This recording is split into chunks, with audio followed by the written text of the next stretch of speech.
All right, welcome back, everybody. And this is part 4 of our series on Jack characters and so on. And today's lecture is again by Houcine Ben Dali. Thank you, Jim, for the presentation. And so I will resume presenting this combinatorial formula for Jack characters. So in the last lecture, we defined these statistics of non-orientability which appear in the combinatorial formula. And we had 3 properties to check on this combinatorial formula to prove that it coincides with Jack characters. And we last time we checked that using some elementary combinatorial arguments that we can understand the top homogeneous part of this generating series, and that it coincides with the top homogeneous part of the Jack characters. So the purpose of today's lecture would be to give a construction of the generating function of layered maps using differential operators. And actually, we rely on this differential construction to prove the vanishing condition today, and probably the shifted symmetry property for the next and last lecture. So I will try to recall the combinatorial formula that we want to prove for Jack characters. So we have here Jack character indexed by Young diagram mu, and this is actually a sum over layered maps of phase type mu with some weights, which I will try to recall an example for when mu is just the Young diagram of equal to 2. So we have this formula for the Jack character, and we would like to understand it combinatorially. So the first thing to do would be to determine the layered maps of phase type mu. So what are the maps of phase type mu already? So we have 3 types of maps. The first one is one with one black vertex and 2 white vertices. So it has one face of degree 4. And to define the face type, we take the degrees of faces and we divide by 2. So we get this face type. The second one is exactly the same thing, but inverting colors, white and black. And the third one is the non-orientable, the smallest non-orientable map. So it's a map with exactly 2 vertices and 2 edges, except that the one of the edge is twisted. So now, so this is just the maps, and then we are working with labeled maps. So, remember that for labeling, we should mark an oriented corner on each one of the black vertices. So, and then we can choose a layer for the black vertices.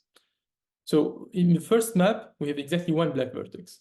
So when we pick a layer for this black vertex, let's say I, between 1 and k, if we are working with polynomials with k variables, this will exactly determine the layers of the 2 other vertices, the 2 other white vertices, which should be the maximum of among black neighbors.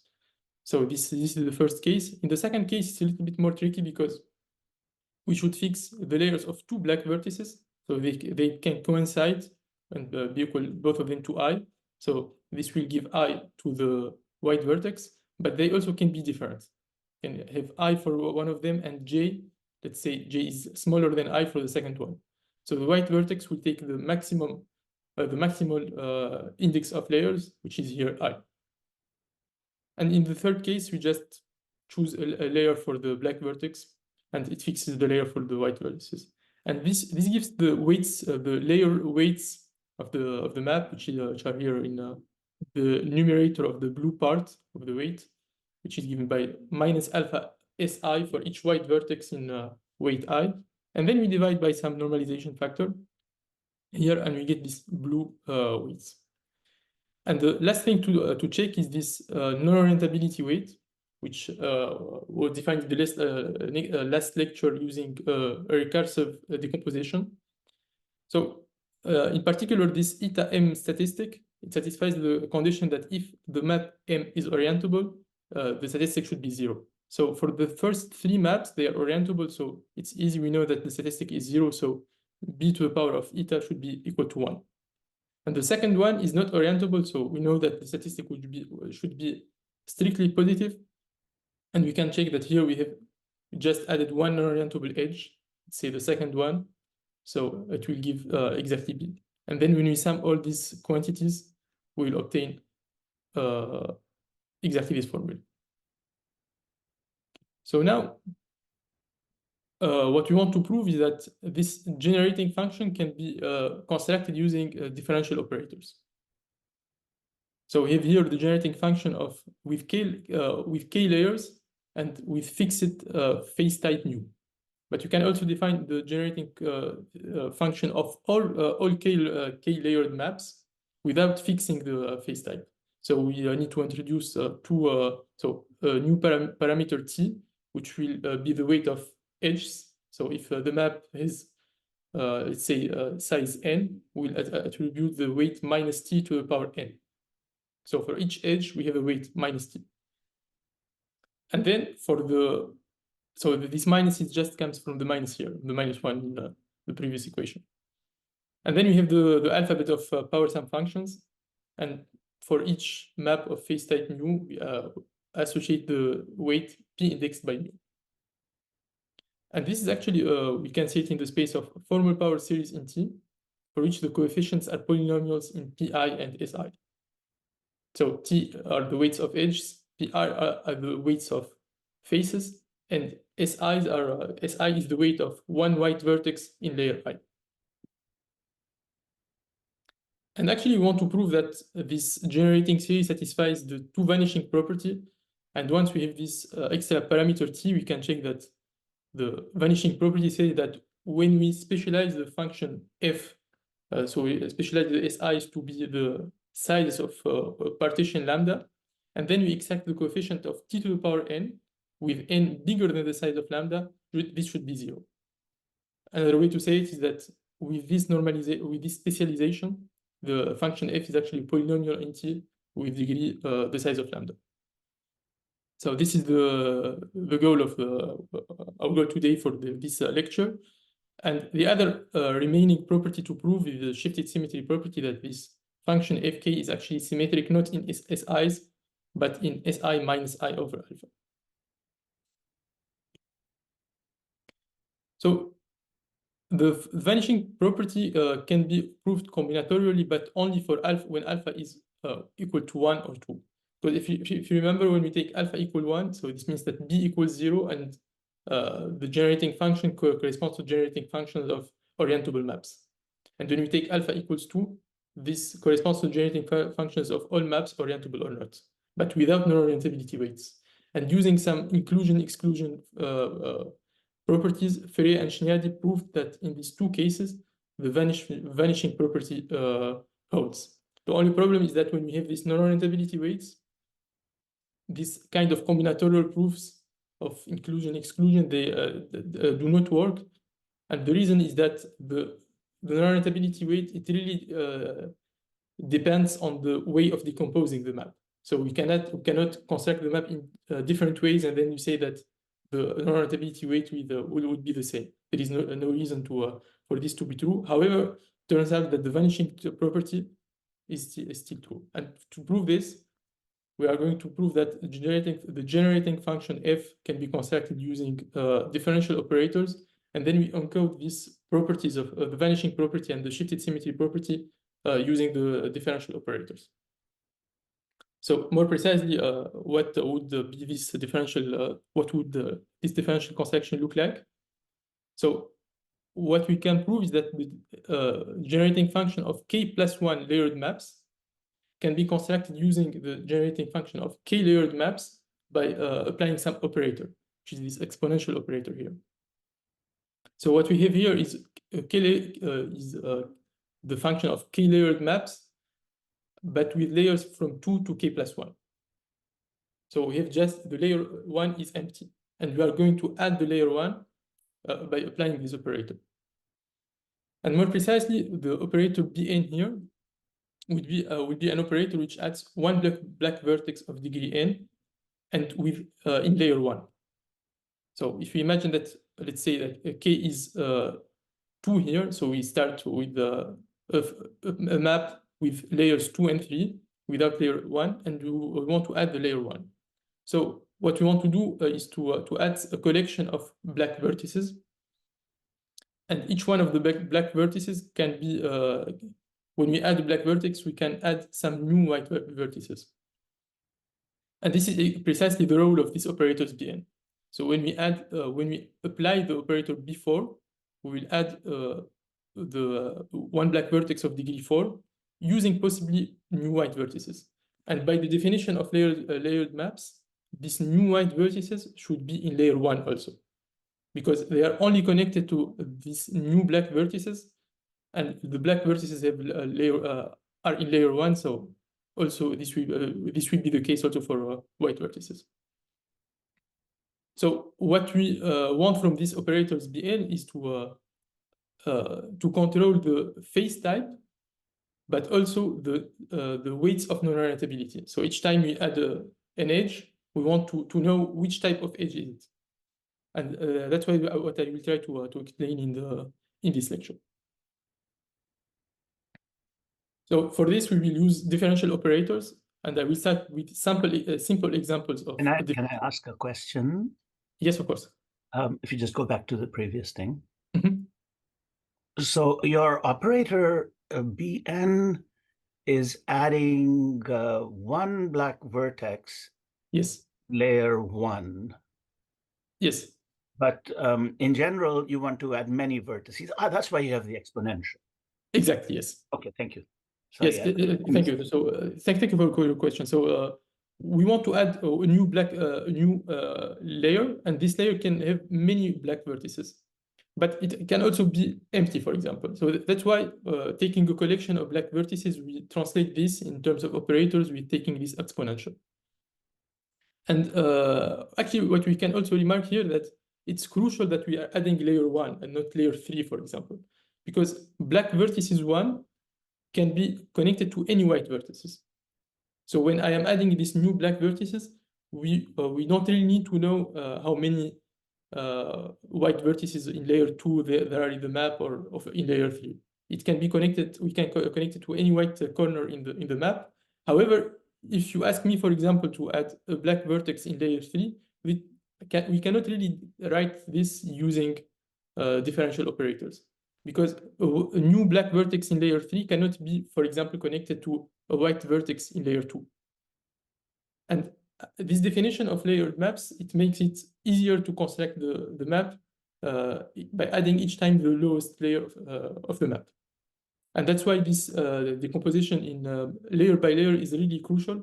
And it's not just the fact that we needed to write differential equations, but by making some computer tests, we know that if we do not respect this construction layer by layer, the weights collected by the end at the end will not correspond to we would not give the Jack characters as required.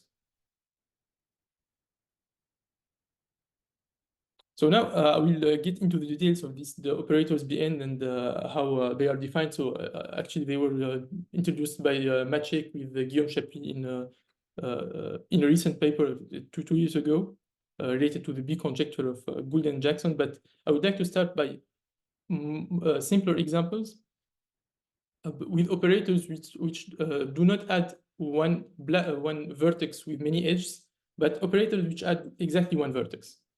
And the easiest case is the case where in which we are adding an isolated edge. So we fix here a bipartite map M, and let's forget about layers now. For now, we just work with bipartite maps, and we assign to a bipartite map the face weight, which is a power sum indexed by the face partition. And if we want to add one isolated edge, so what we are doing is adding a new face of degree 2. But then the faces are counted by their degree divided by 2. So in terms of weights, this corresponds to multiplying by P1. So if you want to if you want to add an isolated edge, you just multiply by P1. So now if you want to add, we always have our fixed bipartite map M, and we want to add a white leaf. So what we do is we choose a black corner, and we add a new white vertex connected to this corner. So how does this work? First thing to do is to pick a face in the map. So if this face has weight pi, so this corresponds to differentiating with respect to pi. And then inside this face, we will choose one black corner. But this face has degree 2i, so I black corners. So we have I choices in this factor I here. And then once we have added the new edge, we replaced a face of degree 2i with a face with degree 2i plus 2. So we multiply by pi plus 1. And when we apply this operator, by the end, we obtain the sum over all maps, which can be obtained by adding a leaf on our map. A little bit more complicated is the case where we are not using new vertices. We are just picking two corners of M and then connecting them by an edge. And we know that there are many cases here. So the first case when we are connecting two corners in the same face, and then we connect them in a way that we are splitting the face into two faces. So if you assume that the initial face is weight pi plus j minus 1, so we differentiate it with respect to this weight, and then we pick some corner here. So once we chose the black corner, and we can form two faces of size I and j in a unique way. So multiply by pi and pj. So the second term corresponds to the twists, where we start with one face and we just increase its degree by 2. And the third case is the case we are connecting two corners in two different faces. And in this case, we know that there are two ways to, once we choose the two corners, we can connect them in two ways, which explains this factor 2. And then we apply this operator, and this gives us all the ways of adding an edge between two corners of the map. But we can do a little bit better by controlling the non-orientability weight of the added edge. So we not only add an edge, but we multiply by the associated weight in the sense of the statistics of non-orientability. So for each time we just look at the edge we are adding, and we multiply by its weight. So here we are adding this diagonals, which split faces into 2. So we don't multiply by anything. And here we are adding a twist. So this is a non-orientable case. We multiply by b. And then in this case, we know that there is one good edge and one bad edge. So multiply by 1 plus b. So actually, there is a trick here that this is not very precise in the sense that when we are adding two corners in two different faces, if you remember the definition of statistics of non-orientability, there are two cases. There is the case where the two faces are in the same connected component. In this case, we want that the sum is always 1 plus b, which is exactly what the coefficient here. But there is also this other case where the two faces are in two different connected components. And in this case, we want both of the weights to be equal to 1. So normally you should have a 2 here. Except that here we normalize the face weight by some extra factor, this kappa of m, which already appeared in the generating function of layered maps, which is of this form. So it's 2 to the power of the number of black vertices minus the number of connected components of the map times alpha to the power of the connected components. And if we check this factor, how it changes when we are adding an edge between two different connected components, we can check that we have an extra alpha over 2 factor, which makes it exactly as we want here. And we obtain this factor 1 plus b. So are there any questions about this part?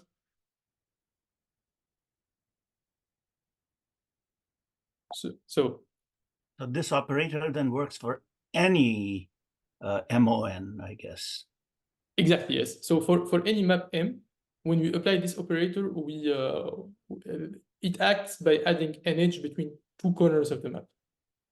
Right. So it works for any map M, yes, exactly. This kind of evolution of weighted partitions that doesn't look on the details of what's orientable and what's non-orient. I mean, how this theta changes, right? Because here you just say it's always 1 plus b. Yes. So the way the right way to consider is the face weight here, but multiplied by b to the power eta of m. So in particular, each time we are adding an edge, we are modifying the global non-orientability weight of the map by adding just the last edge that we have added. And it works for any eta of m, yes. So here in this, if you remember to define a statistic of non-orientability, there are some cases in which we have choices, which are exactly these cases, where the two faces are in the same connected component, and we have to choose which to which edge we give the weight 1 and to which edge we give the weight b. And actually, this operator does not really see which one we give a weight. It works for all this family of statistics of non-orientability. Right. I don't know if this answers your question. No, that's exactly the question. Okay, So, okay, great. Thank you. So to the conclusion of the three last slides, that we have three operators. The first one, it just adds an isolated edge. The second one, it adds a white leaf edge. And the third one adds an edge without new vertices. So here the weights are should not be in the definitions of the operators. So one way to define these operators is what we can actually observe is that we can obtain AI plus 1 by commuting the operator AI with some operator D alpha, which is the operator given here. So the first remark is that all the operators A1, A2, and A3 are of homogeneous degree 1, in the sense that when we think how they act on symmetric functions, they increase the degree by 1. So for example, here we multiply by P1. Here we differentiate with respect to Pi and multiply with Pi plus 1. So we increase the degree by 1 each time. And so we can obtain A2 by commuting this operator D alpha, which is homogeneous of degree 0, with the operator A1. And we can also obtain A3 by commuting D alpha with A2. And this operator, D alpha, is called the Laplace-Beltrami operator, and it appears in the theory of Jack polynomials. More precisely, it is actually diagonal on Jack polynomials. So that there is a typo here, so it acts on Jack polynomial J lambda with this eigenfunction times the Jack polynomial. So there is a missing Jack polynomial here, J lambda. And the reason I'm telling this, so this will not be, won't be very important for today's lecture, but it's important in the sense that this is the starting point to connect enumeration of maps to Jack polynomials. Because we have these operators AI, which act nicely on maps, but which are also related to Jack polynomials in the sense that we know how we know precisely how they act on Jack polynomials. So for example, A1 is just the operator P1. So when we multiply Jack polynomial P1, we have a formula which is given by the Peary rule, which is saying that we will obtain the sum over all partitions mu, which are obtained from lambda by adding a box on the Young diagram. So we understand how A1 acts on Jack polynomials, and we understand how Laplace-Beltrami operators act on Jack polynomials. So in particular, we can write formulas for their iterative co-commutators, and we can understand how AI act on Jack polynomials. And actually, this was, I think, the first observed by Maciek and Guillaume Chapuis in their paper. So this is the case where we are adding just one edge to maps.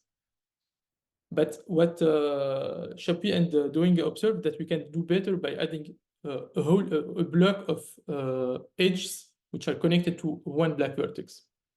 And to do this, we cannot just add edges randomly one by one, because the operators that I explained in the previous slides, they add the edges, but randomly on the map. We cannot ask them to add the edges on a fixed corner. And for this, we have to define some more refined weights on face on maps, which are related to rooted maps. So what we call a rooted map is a map with a mark-oriented corner C.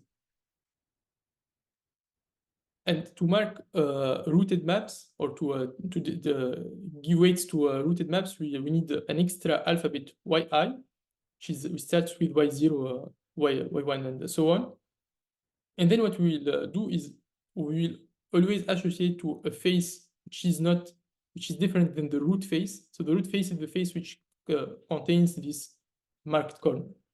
So if the face is not rooted, we will assign it the weight pi. where I is such that the degree of the face is 2i. And if the face is rooted, so it's exactly the face which contains this corner, we'll give it the weight yi. So for example, here we have the root face, which is of degree 4. So instead of putting P2, we'll put Y2. And for the other face, we do exactly as previous. And just some notation, we'll denote P, the space weighted, the space which is spanned by the weights of unrooted maps. So we take all the P lambdas for lambda some partition, and with some weights which are rational functions in B or rational functions in alpha. And then similarly, we define Py as the space spanned by the weights of rooted maps. So of course, when we think of P lambda as power sum symmetric functions, P is just the space of symmetric functions. So now we can define the I have a problem with sorry. So you can define some more refined operators which act on rooted maps instead of acting on unrooted maps.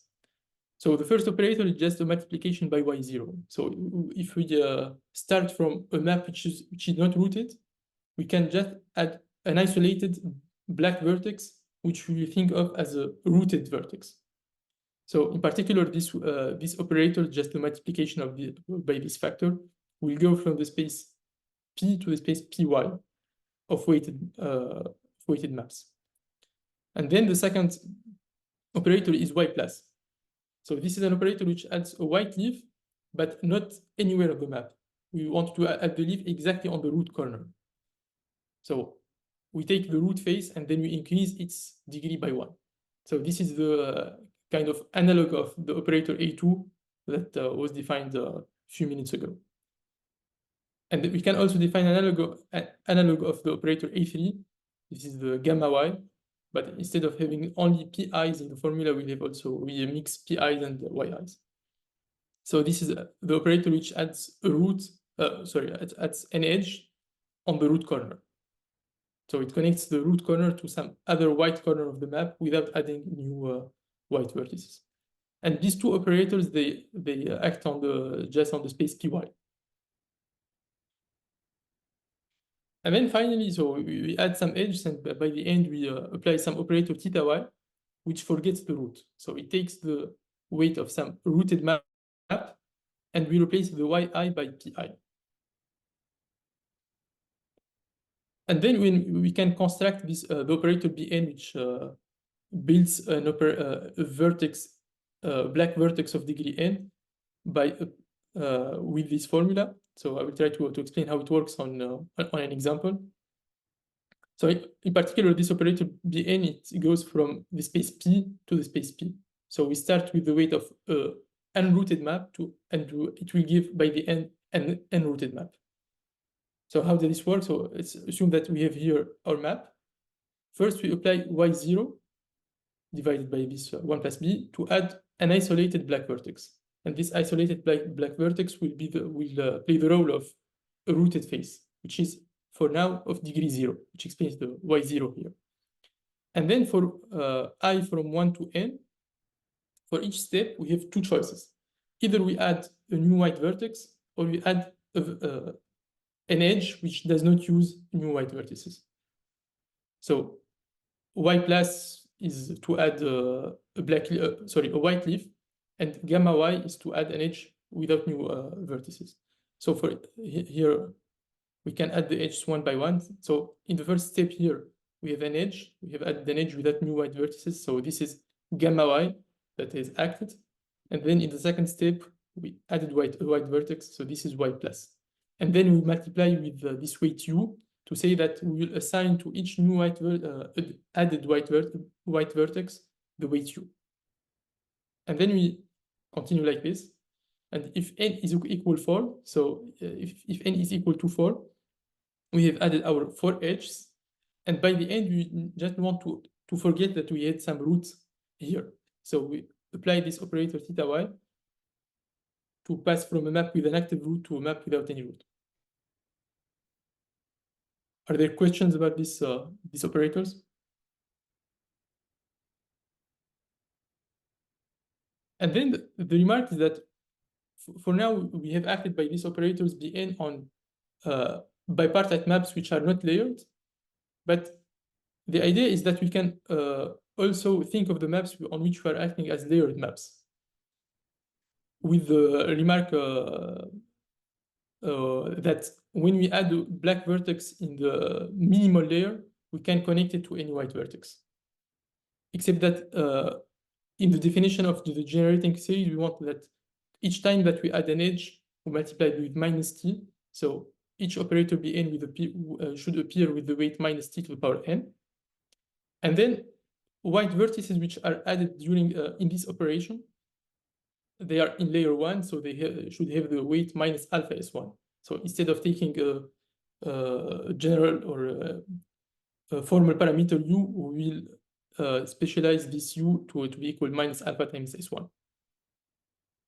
And by applying several operators Bn, we can add the one layer, the first layer.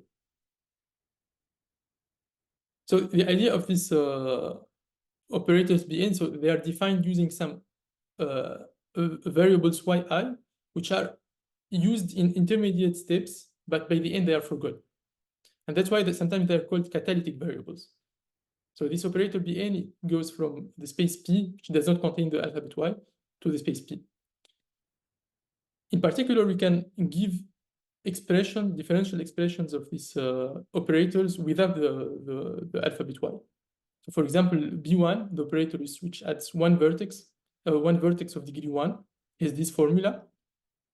And then for B2, we have a more complicated formula. So a priori, we cannot define them.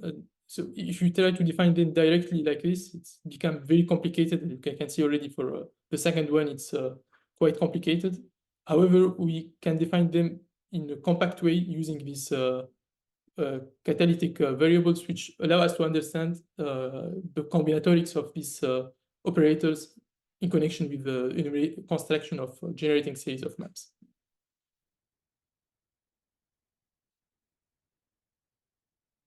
So now, yes, we had this decomposition algorithm, which says that if you want to decompose a layered map with k layers, we should start by the layer 1 and then start by decomposing the black vertex with maximal degree and with maximal label. So if you have two black vertices of degree 3, they are numbered 1, 2, 3, and we start by this one because it's labeled 2, and so on. And then we restart with the layer 2. So now we should do the opposite if you want to construct the map by adding the black vertices of layer 1, starting from the smallest one. So if you want to construct the generating series of k plus 1 with k plus 1 layers, we should start with the generating series of maps with k layers, and then we add some black vertices. So what does this mean? So first we fix some partition nu, which will be the partition of the degrees of black vertices in layer 1. And then we will add these vertices one by one, starting from the smallest one. So the smallest one will have degree, the smallest part of nu, and then so on until the biggest part of nu, which is mu1. And then in the formula, we have this factor z nu. And actually, we can rewrite this a little bit differently. Instead of having z nu, just by the definition of z nu, we can decompose it to a multiplicative part, which is just the product of the nu i's. And then we have the product of the mj, which is the number of parts of size j in the partition nu. And then there is another interesting fact about these operators Bn that I will try to define in the second part of this lecture, which is the fact that they commute. So in particular, we are not obliged to take them in a precise order from the biggest one to the smallest one. We can take them in any order. So we can here rearrange all the operators B so that the sum is taken no longer on partitions nu, but on all tuples nu I. And instead of having this mj nu factorial, we have L factorial, where L is the length of the tuple. And this is precisely the definition of an exponential. So the conclusion of all this is that we can obtain the k plus 1 layered maps from k layered maps by applying some exponential of this operator's Bn. And as a consequence, the generating series fk's can be defined in a recursive way. So the first, if for k equals 0, the generating series should give 1, because this is generating series of empty maps. So there is exactly one empty map. So it should be 1. And then we can add, we can obtain fk from fk minus 1 by applying this operator, so exponential operators, which I denoted E because to have a lighter formulas. So E is just the exponential of the BJs. And one way to think about this operator E is that it's the operator which adds one layer with some particular weights of minus t for each added edge. And when we put U here, we obtain, we multiply by U for each time we add a new white vertex.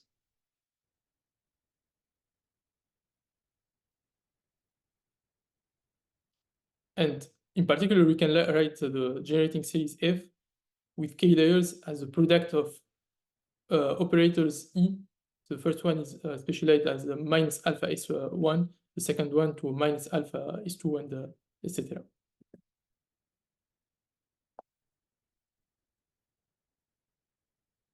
So I will move to a second part in which we try to use this differential construction to prove that the generating series F satisfies the vanishing condition.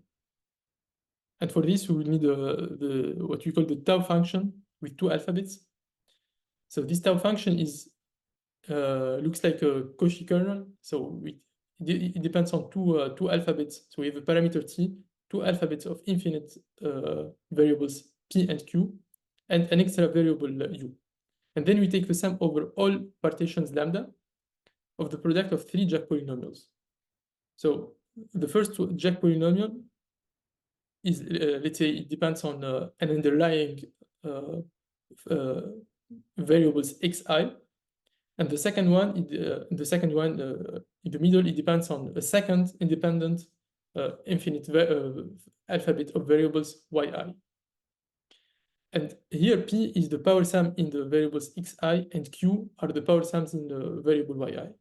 So this way to write these Jack polynomials, just to say that we think of them as functions in the power sum symmetric functions, because we know that power sum functions are a basis of the space of symmetric functions. So if we just keep this part divided by the square norm of Jack polynomials, this is precisely the Cauchy kernel, the Jack deformation of the Cauchy kernel. But then we multiply by this third Jack polynomial, which is specialized in one single variable u. So this notation of underlined u is an infinite alphabet of variables which are all equals to u. So another way to say it is that we take a Jack polynomial and then we replace all the power sum symmetric functions to u. So for example, if we take the partition 2, 2, we have this expression of the Jack polynomial in terms of power sum symmetric functions.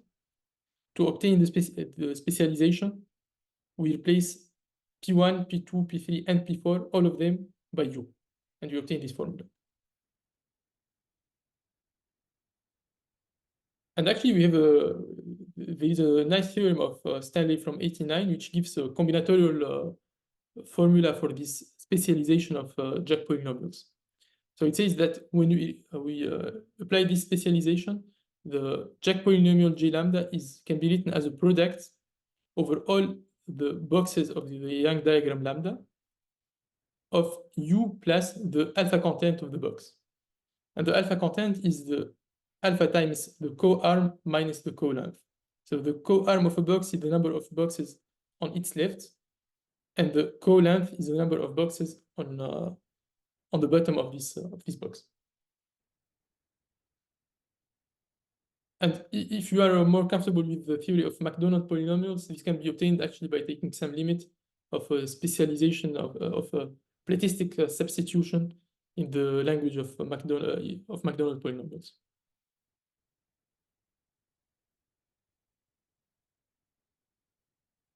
So the idea is that one of the results of Maciek with Guillaume Chapuis is that they obtained a differential equation satisfied by, or a family of differential equations satisfied by these tau functions in two alphabets P and Q and the extra variable U.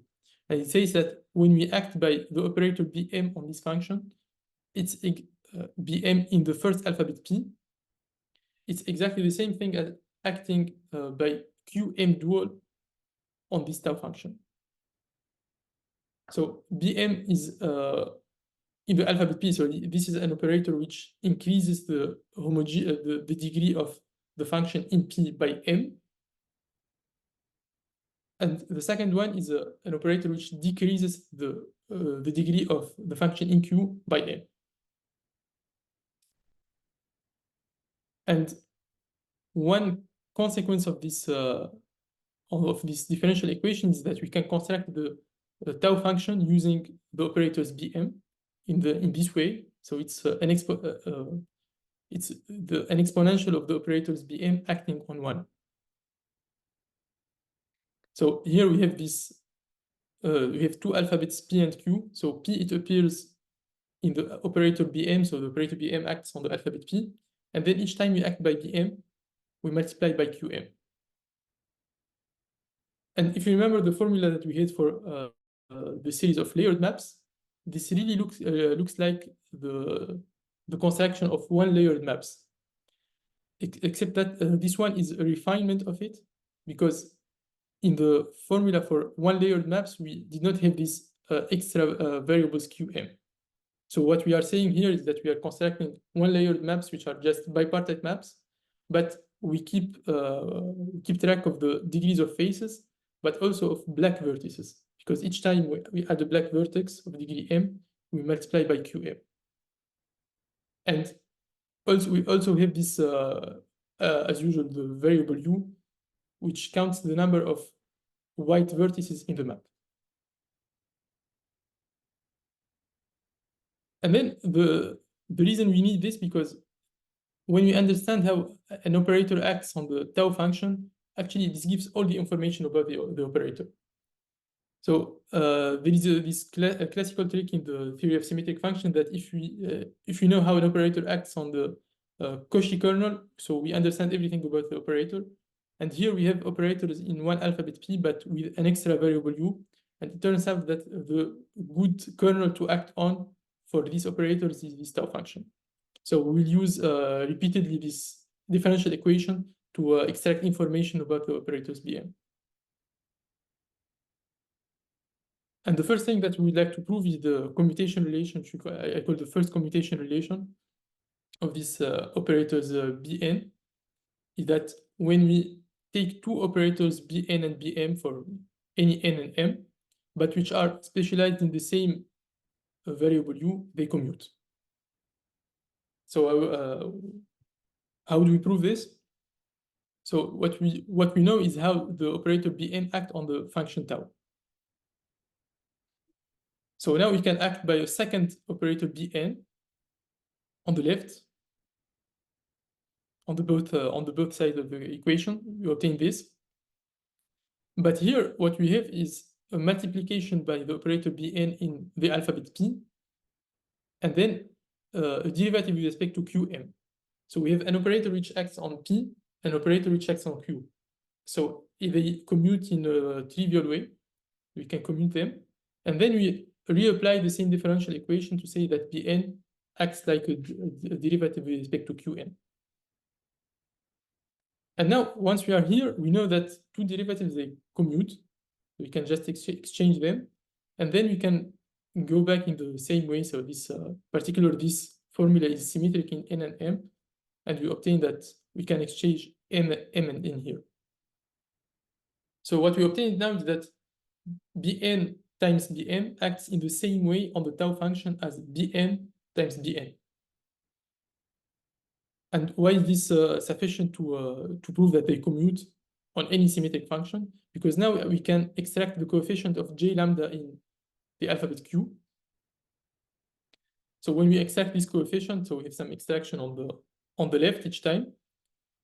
And this extraction actually it's in the alphabet Q, so it does not interfere with an operator which acts on the operator P, or on the alphabet P. So we can take the extraction just directly on the function, on the tau function, here and here. And by the definition of the tau function, this coefficient of the j lambda in Q is just the j lambda in P with multiplied by some polynomial in U. So in particular, we obtain that these two operators act in the same way on all Jack polynomials j lambda. And since Jack polynomials are form a basis of the space of symmetric functions, this is enough to prove that the operators commute.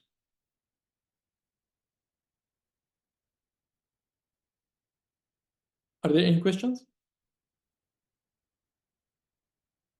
So otherwise, now we will use these properties to prove that, and the differential equation of Chapuis and Doenger to prove that the vanishing condition, that the series of maps we specialized at some sizes of a Young partition lambda. When we take the coefficient of t to the power n, if n is too big, this is just 0. So what we know is that the generating function f can be constructed using the operators e, which are exponentials in the bj. And then we will extract this some coefficient in t here. So the only thing that we know is that we extract the coefficient of t to the power n with n bigger than the size of lambda. So when we extract this coefficient, this is the sum over all tuples of ni's non-negative integers, such that the sum of the ni's is n. And since n is bigger than the size of lambda, we know that there exists at least one I for which ni is bigger than lambda I. And we will prove that the associated operator for which ni is bigger than lambda I will annihilate the series of this series of maps. So we'll prove that once we have applied this operator, we just get 0.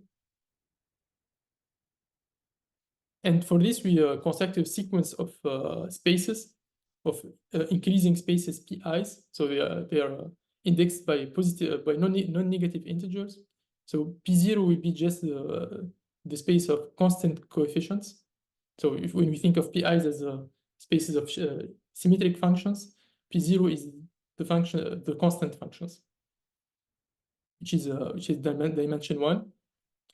And these spaces have the property that when we act by the exponential operator specialized by minus alpha m on pm, we know that this stabilizes the space.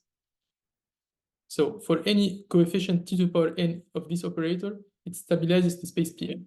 We call this the stability property. And the second property is that when we take n bigger than m, this space is actually annihilated by the operator, by the exponential operator. And why is this enough to obtain our vanishing condition? Because we start by applying the operators on 1. So 1 is in P0. And particularly, so since the spaces are increasing, we know that P0 is included in the space P indexed by lambda k. And then when we act by this exponential operator specialized in minus alpha lambda k, this stabilizes the space. So we can prove by induction that each time we apply some operator. I got lost. What is this exponential operator ETP? Yes. So this is this operator exponential PJs.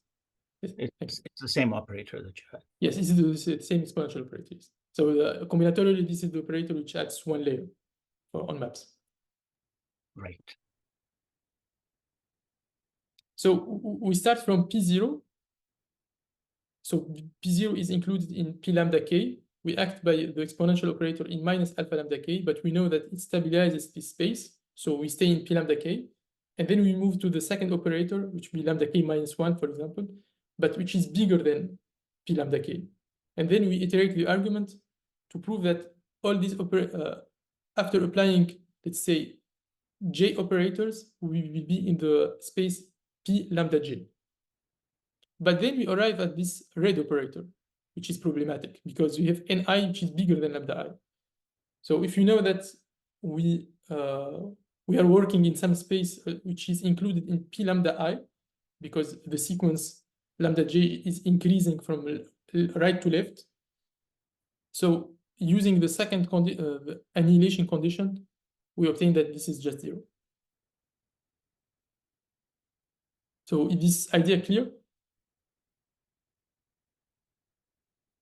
So now I'll try to explain how to construct these operators PI and how to obtain this stability and annihilation property.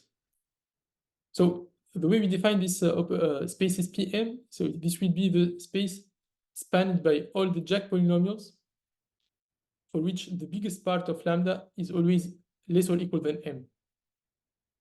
So if m is always a non-negative integer, we look at all the Young diagrams which does not contain this box, which has first coordinate m plus 1 and second coordinate 1. So it has exactly m boxes on its left. And actually this space is very related to the tau function, which is specialized in minus alpha m. So we have the two alphabets p and q, and we specialize in minus alpha m. So the space Pm and this function are related in the sense that the coefficient of a j lambda in the alphabet p is non-zero in the function tau, if and only if lambda 1 is less or equal than m. And the proof is that, so tau is the sum over of Jack polynomials j lambda multiplied by j lambda of q, but we have also this specialized function j lambda in minus alpha m. But we know from Stanley formula that this specialization is this formula that we take the product over all the boxes of lambda of the alpha content minus alpha m. And actually there is exactly one box which has alpha m as a content, which is this box. So this specialization is non-zero if and only if lambda 1 is less than m. So if we take a lambda for which lambda 1 is bigger than m, it will contain this box, and this specialization will just give 0 for the associated lambda. So the only lambda which contribute to this sum are the lambda for which lambda 1 is less than m. In particular, if you want to understand how an operator acts on the space Pm, it's enough to understand how it acts on the tau function with the specialization minus alpha m. And this is what we do. So we want to prove that this exponential operator annihilates the tau function with minus alpha m if we take a power bigger than power z to power n with n bigger than minus alpha m.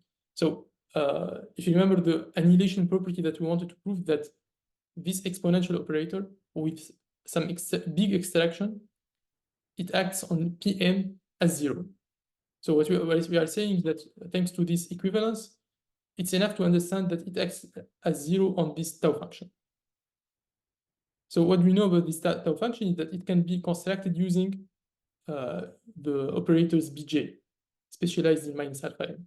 So this is a consequence of differential equation of Chapuis and Doenga. And we want to prove that this exponential acts like 0 on this. But if we look at these two operators, so just a remark here, I used the different parameter z, so it should be also z, to avoid the confusion with the t. Sorry. Okay, I used in the exponential operator the different parameter z to avoid the confusion with the t which appear in the tau function. So we want to prove that this is 0, but in the two exponentials we have the operators Bj with the same specialization. And we know that the Bj with the same specialization, they commute. So we can just move this exponential to the right. And once we did this, we can use the same formula for the tau function, except that here we had qj's, And here we don't have the QJs. So what you are saying is that we specialize all the QJs to 1. And this is just the tau function with one alphabet P and two specialization, which are 1 and minus alpha m. And we want to prove that when we extract the coefficient of z to the power n, if n is bigger than m, this gives 0. And why is this true? Because by the definition of the tau function, so sorry, here it's specialization here. It's minus 1. It's 1 and minus alpha m.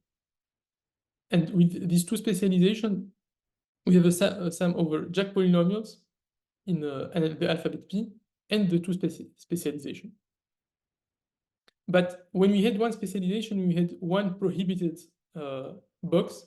With the two specialization, we will have two prohibited boxes, which are exactly the boxes for which the alpha content is the opposite of these two quantities.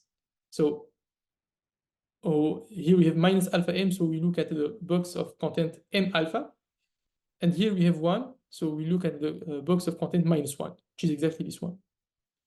So the conclusion of all this is that we are, with the specialization 1 minus alpha m in the tau function, we are looking at Young diagrams which does not contain these two boxes. And then we extract the coefficient of z to the power n with n bigger than m. But we know that there is no Young diagram of size n which does not contain these two boxes. So in particular, this gives 0. And then I will finish with the stability property, which says that any coefficient of the exponential operator stabilizes the space Pn.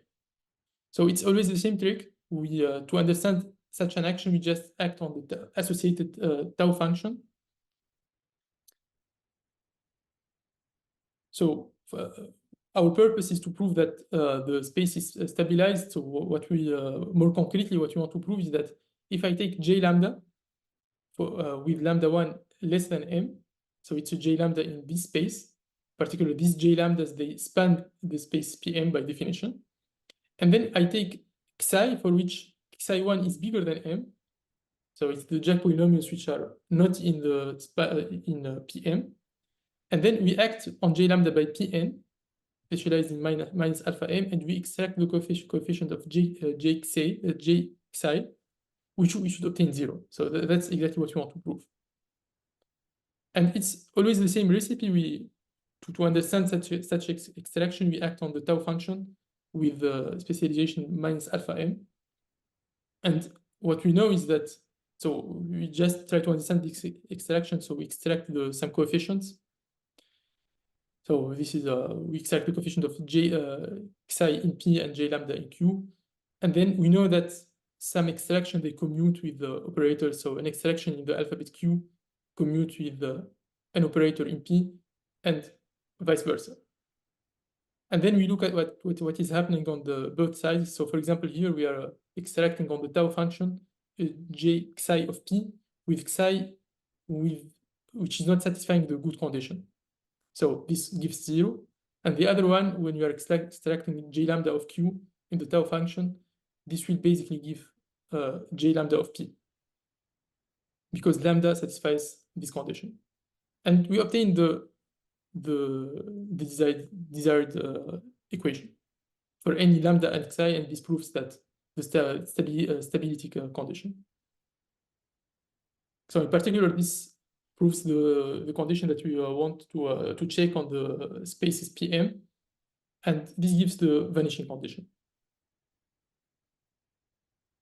And just 30 seconds to explain a little bit. So the plan for the next, the plan for at least the first part of the next lecture. Our goal is to prove that the generating series of layered maps is shifted symmetric. And a priori, the only thing that we can use is this differential construction with the exponential operators. So if you want to prove how it's the function is symmetric in the SIs, we have here exponentials, but with different specialization. So for example, the first one is the exponential in minus alpha S1 and minus alpha S2. And for now, the only commutation relations that we had are for BNs with the same specialization. So if you want to get the shifted symmetry property, we should understand how two exponentials with two different specialization u and v commute. Particularly, they do not commute because if they commuted, this function would be symmetric in the SIs. But nevertheless, we would like to understand how to exchange them to obtain some symmetry property. And I will stop here. Thank you. Thank our speaker. Any questions? Houcine.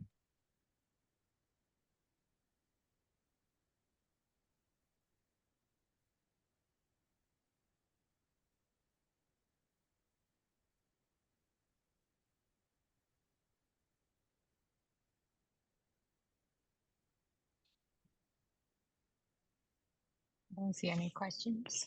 No, no questions. Okay, that's everything is very Nobody clear. else has a question. Maybe I feel like I'm asking questions all the time, but I did have a You're question. fine. There's nobody else.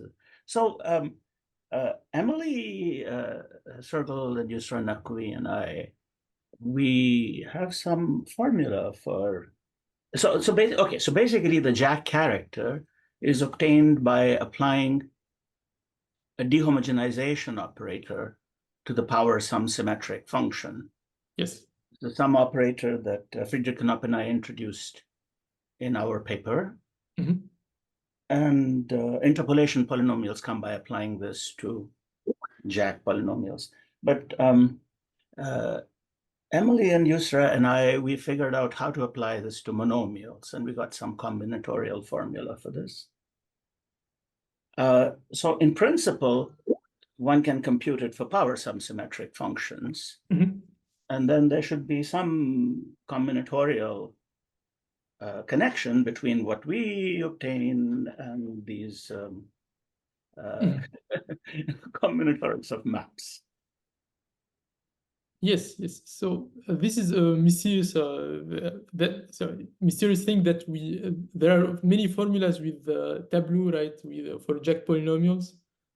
And I know this is not about Jack polynomials. It's nothing to do with tableau. It has to do with these things that we call glissades or bar games. Okay, I'm not very familiar with. Okay. So this is okay. You can look at this paper. It's in IMR. Okay. But we explain how to apply this operator to a monomial. Actually, we applied it to a monomial, but you can just symmetrize it and apply it to the symmetric monomial. I see. Symmetrized monomial. And you think that this operation can be interpreted on maps? Well, I mean, clearly there's you giving some combinatorics for computing this guy. And from our approach, there comes some other combinatorics. And the two combinatorics should be combinatorially related. Right. And maybe this will give some additional insight. Yes. Thank you. You're welcome. Sorry, that was not a question. It was a comment. Any other questions and or comments?